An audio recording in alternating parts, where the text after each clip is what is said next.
You got love, love, love on your side. Hello, team. Right, I'm doing a little bit of reverse work here, i.e. I'm doing a couple of final touches before I've even started the project. This is the Himalayan. Okay, it's going to be a sort of like an army tribute bike, if you like. When I did the Destroyer, the DeVille Destroyer, the 650 DeVille NT650V, I rode it to a vehicle show in the town of Andover in Hampshire, and the amount of people that just flocked up to it, even the old boys are coming up. Oh, I don't remember this one being in the lineup, sort of thing. Oh, this is nice, you know. Just brilliant to see it putting smiles on people's faces. It was just amazing. So, and the amount of little kiddies that just wanted to sit on it and have their mum and dad take a photograph of them, their child on the bike. Just warms your cockles, doesn't it? So, I've just been tinkering a little bit. I've never done this before. Basically, I've got myself a shell here, but it's used, you can see by the dot on the end there. I don't know if it's a Lee Enfield 303 shell. Don't know, 11mm. Don't know. Don't want to get bogged down with all that nonsense. Anyway, like I said, I've been to bike shows before and I've seen bikes with all sorts of gizmos and gadgets and like pointy chrome headers on threads just to finish off so you haven't got a nasty threaded bolt sort of thing with a nut on there. So I just had a bit of a think and I thought, what can I do? So yeah, I drilled out the end, because you've got a nice starting point there where the firing pins hit the round of munition. So I drilled that right out until up to 7mm, and I put my M8 tap on it with lots of cutting fluid, and very, very gently, because you can't just grip it in a vice, the round, because it's iron and the shell is brass, so it will just go. So I had to sort of get over that. Now I did have a piece of leather belt somewhere, but I can't find it. I was going to grip the shell in the leather, sort of between the jewels, sort of thing, to stop it spinning around. Anyway, I sprayed some non-slip spray onto that. No, I did it up fairly tight, but I did it on the end here. As you can see at the front, I sort of had it in the vice there, and it's kind of mullered it. That's what it's supposed to look like, and that is now what it's like, which is a shame, but as it's my first one, I managed to get an M8 thread in there. Very nice too, sir. And that will go on the bike somewhere. So I've kind of had a bit of a tinker and a bit of a whizzer.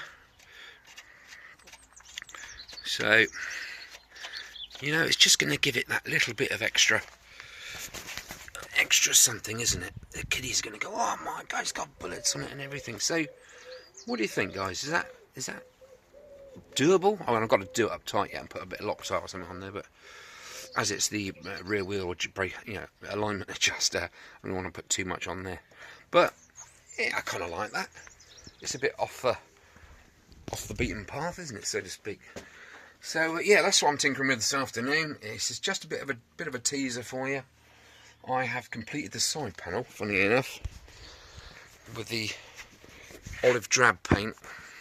So we've got the nice screw heads army-fied with the inlay right in there, done with a very tiny little brush, which you probably saw earlier.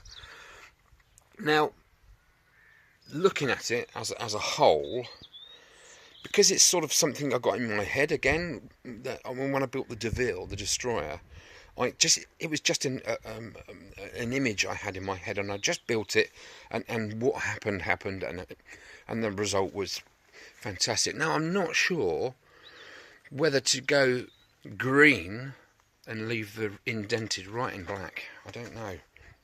One thing I've got to bear in mind is leg is going to be rubbing against there, so I like that, but I'm not sure. But I do love the bullets. No, it's not a Royal Enfield bullet now, so just, no. Right, let me crack on. I've got quite a few shells left to do. I'm just going to tinker this afternoon. It's a beautiful sunny day. It's Easter Sunday. So, I've got lamb shank later. Lamb shank. Right, I'll have a bit of that. I'm just tinkering. I've tidied up. Everything's all tidied up. I'm sad to say that the blue CD175 is going very soon. Never mind. I've got the RS running this morning. I've had all my bikes running out in the garden, so the neighbours don't really like me very much. But yeah, so the RS is running like a dog. I'm just going to strip it right back down, seat off, tank off, clocks off, and put the loom back around the right side. You've heard of this before. And take that carb apart again and see what's going on. Blow it through with the airline and just double, treble check every single little part of the galleyways in that carburettor, because something's not right. Okay, it's enough of me babbling. I hope you're all having a great day. I hope you got your Easter eggs to scoff after your dinner and a nice glass of sherry possibly afterwards, or a bit of port even. Ooh. What would go well, what would go nice with the lamb? A nice Chianti. Yes, nice Chianti. I haven't got any. So it's going to have to be lemon squash, I think. Right, anyway, enough of me babbling. Okay, this is just a quick vid just to say hi, touch base again. I'm kind of doing these things daily now because I keep thinking these quirky ideas. What with the round there. What do you think about that idea? Yay or nay? Is it legal? I don't know if it's legal or not. Drop your comments down below if you like, and speak to you again soon. When I think of something else to bodge up. Right. Okay, let's crack on.